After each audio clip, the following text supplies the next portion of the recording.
चलिए आज की क्लास में रिमाइंडर थ्योरम के नए कॉन्सेप्ट पर आधारित ये 3 सवाल हम करेंगे और नए कॉन्सेप्ट को समझेंगे।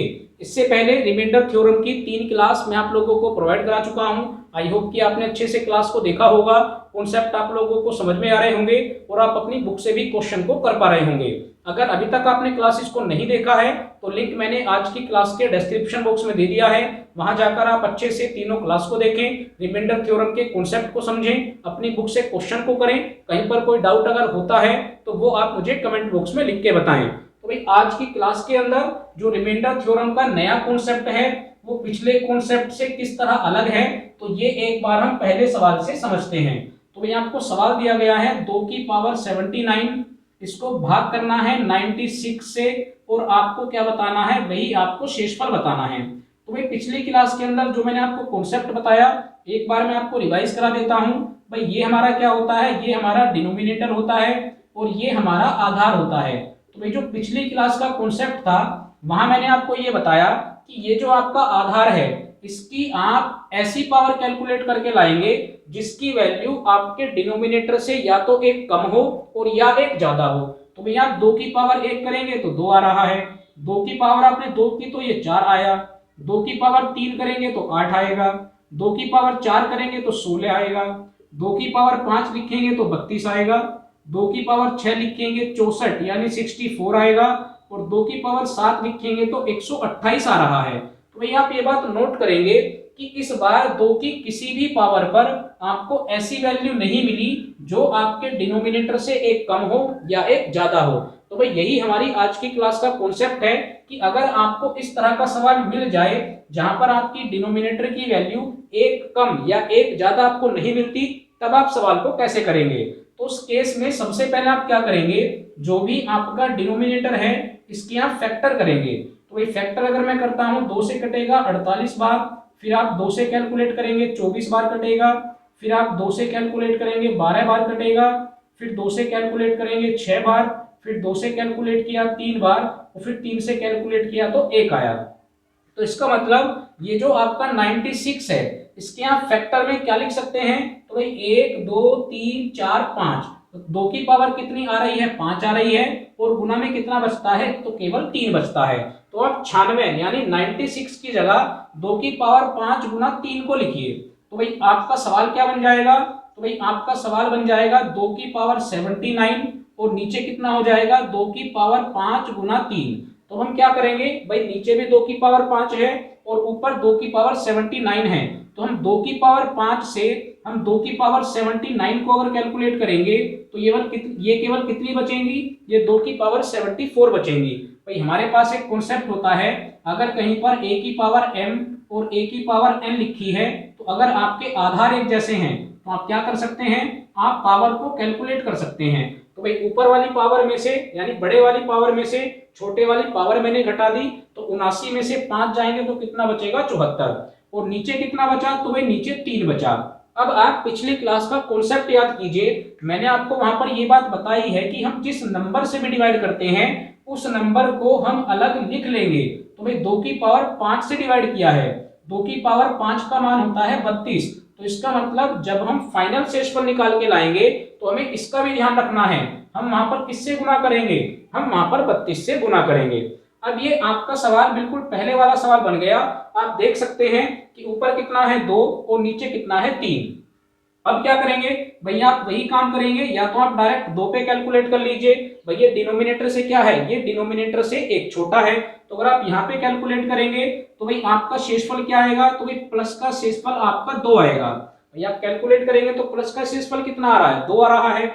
इसका मतलब माइनस वाला शेषफल कितना होगा, तो भाई माइनस वाला शेषफल माइनस के 1 होगा, क्योंकि 3 में से 2 को घटाएंगे तो कितना बचेगा 1। अब आप इसको कैलकुलेट कर लीजिए, तो भाई 74 की पावर अगर -1 करेंगे, सॉरी -1 की पावर अगर 74 करेंगे, भाई 74 है और पावर किसकी है, -1 की है। भाई यहाँ से -1 बचा तो -1 की पावर 74, इसको अगर मैं कैलकुलेट करूंगा तो वैल्यू किसकी आएगी, तो भाई ये वैल्यू प्लस की आएगी। क्यों, क्योंकि ये भी मैंने आपको कल की क्लास के अंदर बताया है, ये पावर आपकी कैसी है, सम है। तो अगर आप माइनस के नंबर की अगर सम पावर होगी तो वैल्यू कैसी आती है, तो वैल्यू पॉजिटिव आती है। तो भाई आपके पास कितना आया, 1 आया। लेकिन ये आपका फाइनल आंसर नहीं है।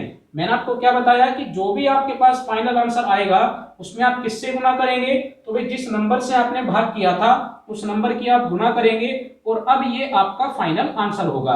तो आई होप कि पहला क्वेश्चन आपको अच्छे से समझ में आया हो। चलिए अगला सवाल करते हैं। चलिए भाई अगला सवाल देखते हैं। लिखा हुआ है 5 की पावर 400, नीचे लिखा हुआ है 500 और वही आपको शेषफल कैलकुलेट करना है। तो भाई कैसे कैलकुलेट करेंगे, तो भाई यहाँ पर भी आप ये बात देख रहे होंगे कि जो आपका डिनोमिनेटर है वो 500 है, जो आपका आधार है वो 5 है, और जब आप आधार की पावर को कैलकुलेट करेंगे तो ऐसी कोई भी पावर की वैल्यू आपको नहीं मिलेगी जिसकी वैल्यू 500 से एक कम हो या 500 से एक ज्यादा हो। तो मैंने आपको क्या तरीका बताया, भाई जो भी आपका ये डिनोमिनेटर होगा इसके आप फैक्टर करेंगे। तो 5 से काटेंगे 100 बार कट जाएगा, फिर आप 5 से काटेंगे 20 बार कट जाएगा, फिर आप 5 से काटेंगे 4 बार कट जाएगा, और आप 4 से काटेंगे 1 बार कट जाएगा। तो भाई सवाल आपका क्या बन जाएगा, तो ये बन जाएगा 5 की पावर 400, भाई नीचे कितना हो जाएगा, तो 5 की पावर आप 3 लिख लेंगे और अलग से कितना बच जाएगा, गुना में 4 बच जाएगा। अब वही कैलकुलेशन करनी है, भाई 5 की पावर 3 से अगर 5 की पावर 400 को काटेंगे तो ये कितनी पावर बच जाएंगी, तो भाई ये 397 पावर बच जाएंगी। और ऊपर कितना हो गया, तो ऊपर हो गया 5, यानी 5 की पावर कितनी लिखी है 397। नीचे कितना लिखा है, तो भाई नीचे अब केवल 4 बच गया। तो आप देख सकते हैं कि अब जो ये आपका 5 है ये 4 से कैसा है, ये 4 से एक बड़ा है। तो भाई या तो एक बड़ा हो या एक छोटा हो। तो आप इसको कैलकुलेट करेंगे तो यहां से आपके पास प्लस का ही रिमाइंडर कितना आ रहा है, तो भाई प्लस का रिमाइंडर 1 आ रहा है, तो आपको माइनस वाले रिमाइंडर की जरूरत नहीं है। तो भाई यहां से 1 आया, 1 की पावर कितनी है 397। तो भाई अगर ये वैल्यू प्लस की है तो पावर कितनी ही हो, ये आपका क्या बन जाएगा, ये आपका 1 बन जाएगा। इतना काम आपने कर लिया, लेकिन ये अभी आपका आंसर नहीं आया। मैंने आपको क्या बताया कि आंसर कब आएगा, आप ये देखिए कि आपने किस नंबर से डिवाइड किया था। तो भाई आपने डिवाइड किया था 5 की पावर 3 से, और 5 की पावर 3 कितनी होती है, तो ये 5 पंजे 25 और 25 पंजे 125। तो 5 की पावर 3 का मान होता है 125। तो फाइनली आप क्या करेंगे, 125 से गुना कर देंगे और अब ये आपका करेक्ट आंसर होगा। आई होप कि दोनों क्वेश्चन आपको समझ में आ गए हैं। चलिए अगला सवाल देखते हैं। चलिए भाई अगला सवाल देखते हैं। लिखा हुआ है 15 की पावर 40, इसको भाग करना है 100 से और वही आपको शेषफल का मान बताना है। तो भाई कॉन्सेप्ट आपको समझ में आ गया होगा। सबसे पहले हम क्या करेंगे, ये जो हमारा डिनोमिनेटर है इसके आप फैक्टर कर लीजिए। तो आप 5 से काटेंगे 20 बार कटेगा, फिर आप 5 से काटेंगे 4 बार कटेगा, फिर 4 से काटेंगे 1 बार कटेगा। तो आपका क्वेश्चन क्या बन जाएगा, तो भाई ऊपर है 15 की पावर 40, नीचे आप 100 को क्या लिखेंगे, तो भाई 5 की पावर बन रही है 2 और आगे गुना में कितना है 4। तो आपका क्वेश्चन बन गया 15 की पावर 40 और नीचे है 5 की पावर 2 गुना 4। तो भाई अभी आप डायरेक्ट तो काट नहीं सकते क्योंकि यहाँ पर कितना है 15 है। 15 को आप क्या लिख लीजिए, तो भाई आप इसको लिख सकते हैं 5 गुना 3 की पावर 40, नीचे कितना है 5 की पावर 2 गुना 4। अब ये जो 5 गुना 3 की पावर 40 लिखा है इसको आप अलग अलग ब्रेक कर सकते हैं। तो भाई आप इसको लिखेंगे 5 की पावर 40 और फिर आप इसको लिखेंगे 3 की पावर 40, नीचे कितना है 5 की पावर 2 गुना 4। अब आप 5 की पावर 2 से 5 की पावर 40 को कैलकुलेट कर सकते हैं। तो ये पावर कटेंगी तो यहाँ पर कितनी बच जाएगी, ये 38 बचेगी। तो आप ध्यान रखें कि आपने किससे भाग किया, तो भाई आपने 5 की पावर 2 से भाग किया है। यानी फाइनली जब आपका आंसर आएगा तो उसमें वापस आपको इस 5 की पावर 2 से यानी 25 से गुना करनी है। अब आप इसको कैलकुलेट कर लीजिए। तो भाई ऊपर कितना बच गया 5 की पावर 38, साथ में कितना बचा हुआ है 3 की पावर 40 और नीचे कितना बचा हुआ है 4। अब आप देख सकते हैं कि जो आपकी डिनोमिनेटर की वैल्यू है वो एक बार पावर से एक ज्यादा है और एक बार पावर से एक कम है। तो आप डायरेक्ट कैलकुलेट कर सकते हैं। तो भाई यहाँ से आपका रिमाइंडर कितना आएगा, तो भाई ये आएगा प्लस का 1। ये सारी बातें अब आप सीख चुके होंगे। अगर मैं 3 पे कैलकुलेट करूंगा तो भाई प्लस का रिमाइंडर आएगा 3, लेकिन अगर मैं दूसरा रिमाइंडर निकालूंगा तो वो कितना आएगा, वो आएगा माइनस का 1।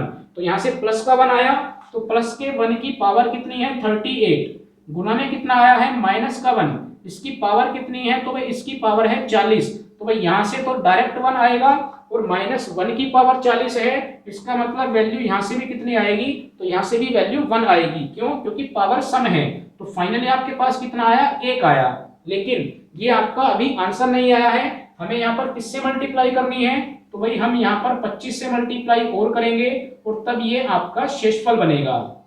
ठीक है, तो भाई इस कॉन्सेप्ट के ऊपर मैंने 3 क्वेश्चन आपको ये करा दिए, इनकी आप अच्छे से प्रैक्टिस करें। आपकी बुक में ऐसे सवाल होंगे, कहीं पर कोई डाउट अगर होता है तो वो आप मुझे कमेंट बॉक्स में लिख के बताएं। इसके बाद रिमाइंडर थ्योरम की एक क्लास और आएगी। कुछ ऐसी थ्योरम होती हैं जो रिमाइंडर थ्योरम के ही अंदर आती हैं, लेकिन उनके नाम अलग होते हैं। भाई एक पैटर्न थ्योरम है, एक विल्सन थ्योरम है, तो कुछ इसी तरह के थ्योरम मैं आपको अगली क्लास में बताऊंगा और उसके बाद आपका ये दूसरा टॉपिक भी कंप्लीट हो जाएगा। तो इससे पहले नंबर सिस्टम में मैंने आपको यूनिट डिजिट का कॉन्सेप्ट करा दिया, ये आपका दूसरा टॉपिक अगली क्लास में खत्म हो जाएगा। तो आप बढ़िया से पढ़ते रहिए, मेहनत करते रहिए। अगली क्लास में कुछ नए कॉन्सेप्ट के साथ वापस आप लोगों से मुलाकात होगी। Thank you.